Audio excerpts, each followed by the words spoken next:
Assalamualaikum warahmatullahi wabarakatuh. Selamat datang di channel YouTube Accounting Tech, yaitu channel yang membahas mengenai pengolahan data terkait dengan data-data keuangan ya. Sebelum kita mulai, silahkan subscribe untuk dapat ikut meramaikan channel YouTube ini. Jadi saat ini saya akan menunjukkan bagaimana kita menggunakan salah satu tools yang ada di Microsoft Excel, yaitu Goalseek ya. Jadi Goalseek ini kita gunakan untuk melihat hasil dari suatu keputusan ya, atau dari suatu keputusan yang akan kita lakukan. Jadi sebelum kita melaksanakan hasil keputusan itu, kita ingin melihat hasil apabila kita laksanakan keputusan tersebut ya. Jadi di sini saya akan contohkan di mana keputusan terhadap rencana kita untuk melakukan pinjaman ya. Jadi di sini saya simulasikan untuk kita ada rencana untuk melakukan pinjaman dengan jumlah pinjaman itu 80 juta, tenornya itu 60 bulan, suku bunganya 7% dan cicilan per bulan itu 1,5 juta ya. Jadi berdasarkan hasil keputusan kita bahwa kita mampu melakukan cicilan per bulan tuh di angka 1 juta. Jadi kita ingin melihat dengan jumlah pinjaman yang ada terhadap kemampuan bayar kita per bulan itu secara skenario itu akan ada 3 skenario kalau di sini ya. Jadi skenario 1 itu kita akan lihat dari sisi tenor, yang kedua kita akan lihat dari sisi tingkat suku bunga, dan skenario yang ketiga kita akan melihat dari sisi jumlah pinjaman. Jadi dengan jumlah kemampuan kita yang sebulan hanya di angka 1 juta, kita akan melihat apabila dari skenario 1 itu berapa lama jumlah tenor yang harus kita selesaikan ya, lama waktu yang harus kita selesaikan apabila kita hanya sanggup membayar senilai 1 juta. Yang kedua, dengan nilai 1 juta kita ingin melihat berapa tingkat suku bunga yang dibebankan ke kita apabila jumlah pinjaman itu tetap 80 juta dan tenornya tetap di 60 bulan. Dan skenario ketiga kita akan melihat dari sisi jumlah pinjaman ya, dengan tenor tetap, suku bunga tetap, tapi cicilan per bulannya 1 juta. Jadi ini sebenarnya bisa kita gunakan apabila kita berdiskusi dengan pihak bank ya. Jadi mungkin kita diberi 3 pilihan atau kita memberikan penawaran 3 pilihan, apakah nanti dari pihak banknya setuju atau tidak. Tapi di sini kita sudah lebih mengetahui bahwa kemampuan kita kira-kira di skenario yang mana yang akan kita pakai gitu, seperti itu. Jadi intinya Goalseek ini nanti kita akan melihat dari 3 skenario ini, skenario mana yang paling cocok, atau hasilnya dari hasil 3 skenario ini mana yang paling cocok dengan kondisi keuangan kita ya. Jadi di sini kita akan bahas untuk skenario 1. Jadi skenario untuk melihat hasil dari skenario 1, kita masuk ke tab data, kemudian kita pilih Goalseek.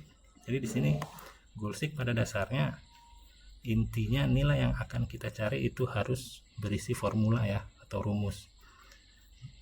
Jadi kalau misalnya dia tidak berisi rumus atau formula, itu Goalseek tidak bisa digunakan ya.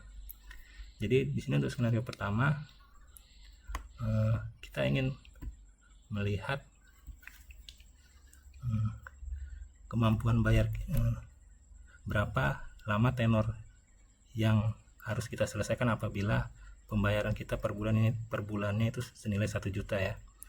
Jadi yang pertama untuk sel yang akan kita rubah itu sel D8 yaitu jumlah cicilan 1,5 itu dirubah menjadi 1 juta karena sesuai dengan kemampuan pembayaran kita per bulan. Untuk sel yang akan dirubah atau yang akan kita lihat berapa lama tenor, berarti untuk sel yang akan dirubah adalah sel tenor D6. Itu klik OK. Oke.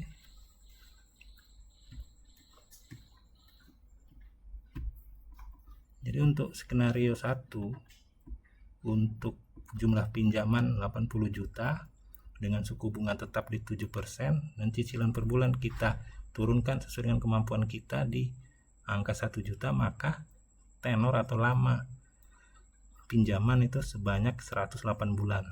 Jadi di sini hasilnya kita tahu bahwa lama tenor atau lama pinjaman itu selama 108 bulan ya. Jadi tergantung nanti masalah kesepakatan kita nanti ya dengan pihak banknya atau pihak pembiayaannya. Kemudian untuk skenario 2 ini kita ingin melihat tingkat suku bunganya ya. Apabila jumlah pinjamannya tetap, tenornya tetap, tapi cicilan per bulannya berubah, kita turunkan menjadi 1 juta, itu tingkat suku bunganya akan menghasilkan atau senilai berapa, seperti itu. Jadi kita masuk lagi ke tab data, goalseek lagi, sel yang akan kita rubah itu sama ya, seperti tadi, kita akan rubah ke nilai 1 juta. Yang sel yang akan kita rubah atau yang kita lihat adalah tingkat suku bunga, berapa tingkat suku bunganya. Maka kita masukkan sel E7 untuk klik OK. Oke. Di sini hasilnya minus ya, dalam arti untuk tingkat suku bunga dengan jumlah pinjamannya 80 juta atau tetap, tenornya 60 bulan dan cicilan per bulannya kita turunkan menjadi 1 juta, itu tingkat suku bunganya minus 11% ya. Jadi untuk skenario 2 untuk tingkat suku bunga itu tidak bisa kita gunakan ya, karena nilainya minus. Kemudian kita masuk ke skenario 3. Jadi di skenario 3 kita ingin melihat berapa jumlah pinjaman yang bisa kita dapatkan apabila tenornya tetap, suku bunganya tetap, tapi cicilan per bulannya kita turunkan menjadi 1 juta ya. Jadi sama seperti tadi, kita masuk ke data, kita masuk ke goalseek, sel yang akan kita rubah itu adalah cicilan per bulan, itu akan kita turunkan menjadi 1 juta. Sel yang akan kita lihat atau kita rubah itu adalah sel jumlah pinjaman. Jadi kita ingin melihat berapa jumlah pinjaman yang bisa kita dapatkan ya. Jadi setelah itu klik OK, OK lagi. Oke, jadi di sini kita bisa lihat bahwa jumlah pinjaman yang bisa kita dapatkan apabila angsuran yang kita cicil yang kita lakukan per bulan itu turun menjadi 1 juta dengan tenor tetap 60 bulan dan suku bunga tetap di angka 7%, itu kita hanya mendapatkan pinjaman 50.500.000-an ya. Jadi di sini dari beberapa skenario ini kita sudah mengetahui hasilnya. Hanya dari hasil ini kita bisa tentukan kira-kira keputusan kita akan mengambil di skenario yang mana, seperti itu. Jadi goalseek ini membantu kita untuk melihat hasil dari suatu keputusan dengan beberapa skenario ya. Jadi kita di sini bisa tahu bahwa hasilnya akan seperti apa dari keputusan yang akan kita lakukan, yaitu di sini untuk dalam hal ini itu untuk mengajukan jumlah pinjaman senilai 80 juta ini ya. Jadi dengan kita sudah mengetahui hasilnya, maka dari beberapa skenario ini kita sudah mengetahui hasilnya, maka kita sudah paham kira-kira mana yang akan kita ambil, atau secara hasil ini mana skenario yang akan kita ambil yang lebih sesuai dengan kondisi keuangan perusahaan ataupun sesuai dengan kebutuhan perusahaan ya. Jadi pada syarat-syarat goalseek itu nilai yang akan kita uji itu harus berisi rumus ya. Jadi di sini ada rumus PMT. Jadi di sini ini rumus di Excel yang untuk menghitung berapa jumlah cicilan per bulan ya. Jadi di sini kita sudah ada rumusnya. Jadi dari rumus ini goalseek nanti akan menghitung berapa hasil sesuai dengan apa yang kita sudah tetapkan ya di depan. Jadi pada dasarnya goalseek ini bisa digunakan atau hanya bisa melakukan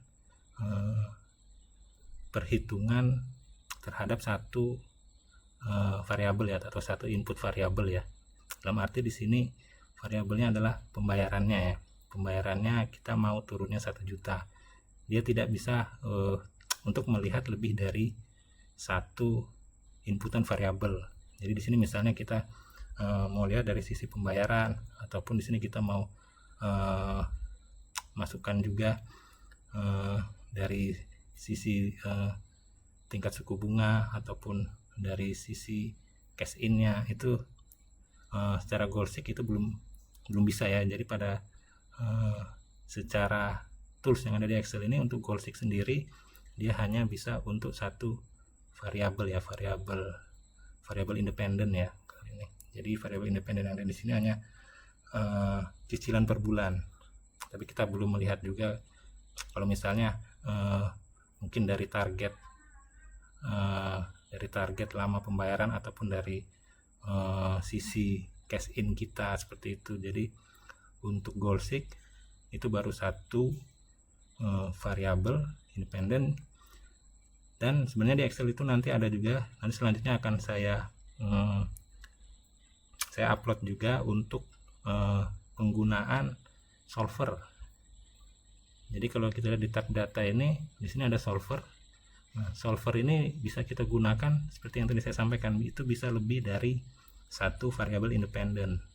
Jadi misalnya kita ingin menghitung kapasitas produksi berdasarkan target penjualan ya. Jadi di situ ada beberapa mesin dan beberapa target penjualan itu berapa kira-kira target dari setiap mesin berdasarkan kapasitasnya yang paling optimal. Termasuk di situ nanti kita bisa lihat untuk biaya dari produksi itu sendiri. Jadi kalau menggunakan solver itu lebih fleksibel ya, jadi kita bisa lebih dari satu variabel independen ini. Berbeda dengan goalseek ini ya. Tapi ini salah satu contoh sederhana ya, itu juga ini juga bisa kita gunakan selain untuk perhitungan pinjaman, bisa juga kita pakai juga untuk perhitungan penentuan target ya, berdasarkan area, itu juga bisa. Dan sebenarnya banyak juga yang bisa kita gunakan untuk goalseek ini. Jadi mungkin ini sebagai contoh aja atau sebagai dasar. Secara pengembangan silahkan dicoba, dan apabila ada yang ingin filenya ataupun dari tutorial saya sebelumnya itu apakah memang ingin secara rumusnya terus filenya, itu bisa saya berikan, bisa saya kirimkan via email. Silahkan komentar, nanti akan saya kirimkan berdasarkan email yang kalian cantumkan di kolom komentar ya. Oke, silahkan mencoba. Terima kasih.